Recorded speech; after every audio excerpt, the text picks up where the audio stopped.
10.8 is nonlinear systems of equations and inequalities. The first few videos will be on nonlinear systems of equations, and the last two will be on nonlinear systems of inequalities. So first of all, real solutions of a nonlinear system of equations are the points of the intersection of the graphs of the equations. This actually works for the inequalities as well. So these are solutions in the real plane.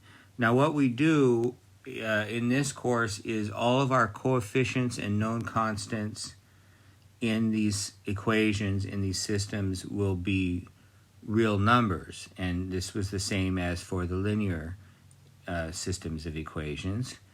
And when that's the case, the linear systems, the solutions, both coordinates will always be real numbers.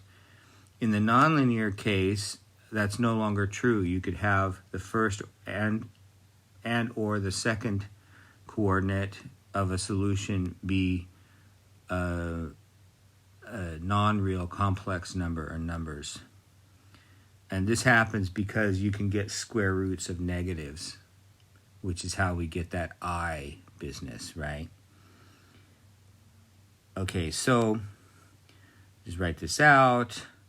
Unlike with linear systems, nonlinear systems can have solutions with one or both coordinates, non-real complex numbers.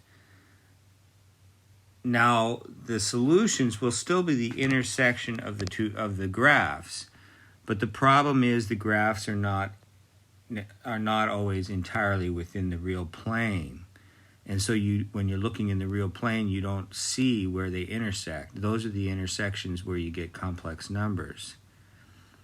So it's a little bit hard to visualize, but these solutions are located in a two-dimensional complex plane, what we call a complex plane, where the points have the form a plus ib, comma, c plus id. So there's a complex number for each coordinate. Okay, now you can visualize these points as a, comma, b, comma, c, comma, d in R4, which is a four-dimensional real space. The problem here is most people find it quite difficult to visualize something in a four-dimensional space. But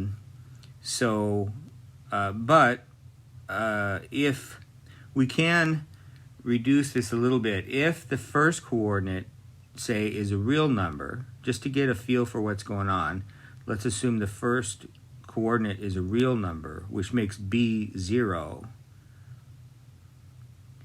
I'm a little out of order here. So first, I'm sorry, the real plane in this space is a, comma, 0, comma, c, comma, 0, because the a and the c are the real parts of the two complex numbers up here, right? Two complex numbers, the real parts are a and c.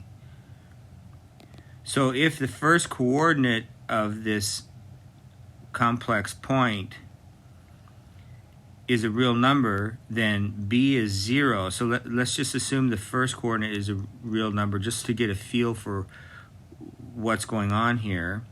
Then that makes b 0. And then we would just have the coordinates a, c, and d if we ignore the b. And that's what I'm going to do here. So when the first coordinate, meaning of this, the first coordinate of this, meaning the a plus ib, when that is a real number, a complex solution is a point a, comma, 0, comma, c, comma, d, where d is the imaginary part of the second coordinate.